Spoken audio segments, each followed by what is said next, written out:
Kashmir news में एक बार फिर आपका खैर मकदम है। कोविड की तीसरी लहर में कमी के आसार को देखते हुए जम्मू डिवीजन में जूनियर स्कूलों की ऑफलाइन क्लासेस दोबारा शुरू कर दी गई हैं।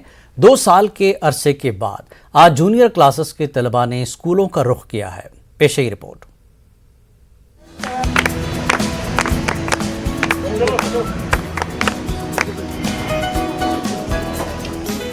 असातिज़ा की जानिब से तलबा का गुब्बारों, चॉकलेटों और फूलों से इस्तकबाल करने के ये मनाजिर जम्मू डिवीजन के तमाम जूनियर स्कूलों में देखे गए। अव्वल से 9वीं जमात के तलबा स्कूल में दाखिल होते ही असातिज़ा ने इनका इस्तकबाल फूलों से किया। छोटी क्लासेस के इन तलबा ने तकरीबन 2 साल के अरसे के बाद स्कूलों का रुख किया है। पहले नेट नहीं होता था, हम थोड़ा पढ़ भी नहीं पाते हैं और समझ भी नहीं आती है कुछ बातें। फिर वो फ़ोन में नेट भी नहीं होता है, कभी कभी लाइट भी नहीं होती है, इसे फ़ोन कभी कभी स्विच ऑफ होता है। फिर इसीलिए अब आज बड़ा खुश हो रहा हूँ, आज स्कूल है। ऑनलाइन पढ़ने में बहुत मुश्किल होती थी, बोर्ड पे पढ़ाती, अब बोर्ड पे पढ़ती है ना तो अब आसानी होती है। स्कूल इंतजामिया और तदरीसी अमला भी काफ़ी पुरजोश नजर आया। इनके मुताबिक ऑफलाइन तालीम का तरीका ज़्यादा मौसर है क्योंकि वो तलबा को पूरी तवज्जो और तवानाई के साथ पढ़ा सकते हैं। स्कूल इंतजामिया की जानिब से समाजी फासले का ख्याल रखा गया था। एज ए टीचर तो मुझे बड़ी खुशी हो रही है क्योंकि 2 साल से बच्चे हमारे ऑनलाइन ही कांटेक्ट में हैं। बिकॉज आपको भी पता होगा मैथ्स जैसा सब्जेक्ट है तो फिज़िकल कांटेक्ट या फेस टू फेस ज़्यादा बच्चों को समझ आता है।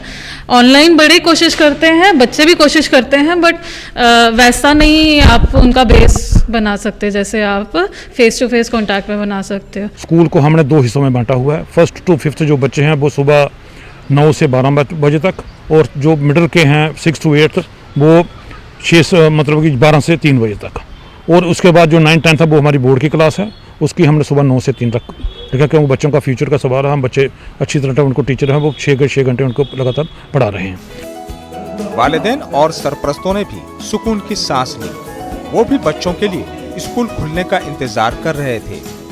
इनका कहना है कि बच्चों की हमाजहत नशोनुमा के लिए स्कूली तालीम बहुत ज़रूरी है। गुड फील हो रहा है मुझे कि बच्चे की कुछ फ्यूचर बनेगा आगे, कि स्कूल में जाएंगे तो थोड़ा बहुत बच्चा एक्टिविटीज़ सीखेंगे। यहाँ पर ऐसे घर पे तो बच्चे को सीख नहीं पा रहे हैं, अब स्कूल जाएंगे 100 चीज़ें बच्चा सीखता है तो उससे थोड़ी बच्चे में इम्प्रूवमेंट आती है। बड़ा चैलेंज एडमिनिस्ट्रेशन के लिए है, स्कूल मैनेजमेंट्स के लिए ये है कि जो बच्चे हैं क्योंकि ये अनवैक्सीनेटेड हैं, इनको अभी वैक्सीनेशन नहीं हुई है, तो ज़ाहिर तौर पर इनको इस कोविड की बीमारी से, इन्फेक्शन से दूर रखने के लिए और जो इनकी क्लास एक्टिविटीज़ है उसको भी अच्छी तरह से स्मूथली चलाने के लिए एक बहुत बड़ा ये एक चैलेंज रहेगा। कैमरामैन साहिबा के साथ में समीर भट्ट, न्यूज़ 18 जम्मू। ज़ेबा आपा इंस्टीट्यूट इंक्लूसिव एजुकेशन के तालिबे इल्मों ने 10वीं और 12वीं जमात के नताज में बेहतरीन कारकर्दगी का मुजाहरा किया है। इन तालिबे इल्मों की हौसला अफजाई की गई। बिजबाड़ा में मुनक्किदा तकरीब के दौरान जिस्मानी तौर पर कमज़ोर इन तालिबे इल्मों को अवार्ड व असनाद से नवाजा गया। हेल्पलाइन NGO के चेयरमैन जावेद अहमद टाक व दीगर मौजूद रहे। टाक ने कहा कि इन तालिबे इल्मों ने जिस्मानी कमज़ोरी को कभी अपनी कामयाबी की राह में हायल नहीं होने दिया। बहुत ही खुश है और इन्होंने बहुत ही अच्छी परफॉर्मेंस दिखाई तालीम के हवाले से। 10th क्लास में नाबीना होके या ना सुनने और बोलने की कुव्वत ना होने के बावजूद भी इन्होंने डिस्टिंक्शन हासिल किए हैं। 1st डिवीज़न में अपने आप को पास किया है, तो ये एक बड़ी बात है। तो हम आपके चैनल के वसादत से ये उन सब लोगों का शुक्रिया अदा करते हैं जिन्होंने इस अपनी नौयत की पहली कार्रवाई में जम्मू पुलिस और रेवेन्यू हुकाम ने कल जम्मू में 13 प्रॉपर्टी डीलर्स और रेवेन्यू डिपार्टमेंट के बरसर रोजगार और रिटायर्ड एहलकारों के 21 मकामात पर छापे मारे। 4 अफराद की गिरफ्तारी के अलावा तकरीबन 26 लाख रुपए की नकदी और बड़ी तादाद में दस्तावेजात जब्त किए गए।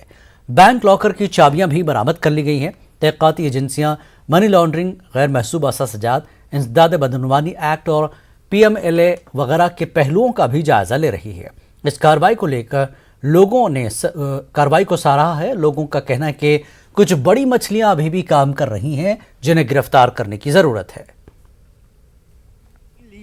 वो वहाँ उनके पास जाता है जो मेरा प्लाट है। लोग तो हदबंदी करके चले जाते हैं। वो जो लैंड माफिया एक प्लाट को 4-4 लोगों के बीच में बेच देता है। जब तक ये इनके जो रेवेन्यू डिपार्टमेंट के जितने तहसीलदार, पटवारी, गिरदावर वगैरह होते हैं, फ़र्द यही काटते हैं। इवन के तहसीलदार साइन करता है, पटवारी उससे फ़र्द कटवाता है। जिन लोगों को पैसे दिए होते हैं उनके कत्ल हो जाते हैं आपस में, बाद में लड़ाई। मेरे साथ खुद ऐसा हुआ है। मैं जहाँ चट्ठा का रहने वाला हूँ, मेरा एक प्लाट है अपना, घर का ज़मीन है। 50 साल से हम बाहर रह रहे हैं, 70 साल से।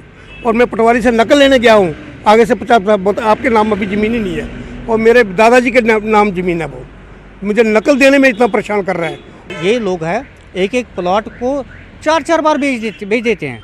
मुझे कह रहा है गवर्नमेंट को और इतने स्ट्रिक्ट एक्शन लेनी चाहिए इनके खिलाफ, ताकि दोबारा किसी नॉर्मल आदमी के साथ ऐसा बिहेवियर ना हो। और वो बेचारा कहाँ से एक 50-50 हज़ार रुपया, 10-10 हज़ार रुपये जमा करके लैंड खरीद लेते हैं यहाँ से। और जो लैंड वाले हैं, जो ये लैंड जो ऐसे इंफ्रास्ट्रक्चर के नाम पे जो कंपनियां बना रही हैं, लैंड किसी और की होती हैं, ये बीच में होते हैं। और डबल रेट लेके भी फिर जो कस्टमर्स हैं उनको जो लैंड नहीं मिल रही है। अनंतनाग में सड़क के किनारों पर 2 व्हीलर्स की गैर कानूनी पार्किंग के खिलाफ पुलिस ने मुहिम का आगाज किया है। लाल चौक और डीसी ऑफिस के मुत्तसिल पार्क की गई कई स्कूटीज और 2 व्हीलर्स को पुलिस ने जब्त किया। उधर लोगों और दुकानदारों ने इस मुहिम का खैर मकदम किया है। लोगों ने जनरल बस स्टैंड अनंतनाग व दीगर मकामात पर आवारा मुसाफिर बरदार गाड़ियों की पार्किंग पर भी रोक लगाने की अपील की है। क्योंकि इससे ट्रैफिक जाम नहीं होता, किसी को प्रॉब्लम नहीं हो जाएगी, किसी को भी। ये बेचारे बहुत अच्छे कदम उठा रहे हैं, मगर थोड़ा सा दुकानदार को रिलैक्सेशन मिलनी चाहिए, बाकी हमको कुछ नहीं चाहिए। शुक्रिया। मोदी हुकूमत की जानिब से किसानों की पैदावारी सलाहियत बढ़ाने और बेहतर मार्केटिंग के लिए कई निजी कंपनियों ने एग्रीकल्चर महकमे के साथ इश्तराक किया है। इस ज़मन में एक मरकजी टीम ने कुपवाड़ा का दौरा किया। न्यूज़ 18 के साथ बात करते हुए टीम की सरबराह ने कहा कि कुपवाड़ा में गेरी, अखरोट, शहद और सुर्ख चावल की पैदावार काफ़ी ज़्यादा है। इसको दीगर रियासतों तक पहुँचाने के लिए एक बेहतर ब्रांड की ज़रूरत है। टीम इसको बेहतर नाम और पैकिंग की फराहमी के लिए किसानों को तरबियत फराहम करेगी। टीम ने महकमे की जानिब से तैयार करदा फार्म्स का दौरा किया। काम यही है कि फॉरवर्ड लिंकेजेस, जैसे मार्केट लिंकेजेस प्रोवाइड करना, ताकि फार्मर्स के लिए ये बेहतरीन हो जाए। ये के तौर पे बड़े नाम जो है मार्केटिंग जो प्रोड्यूस का मार्केट करते हैं, जैसे उदाहरण के तौर पे आईटीसी है या रिलायंस फ्रेश है, फ्रेश।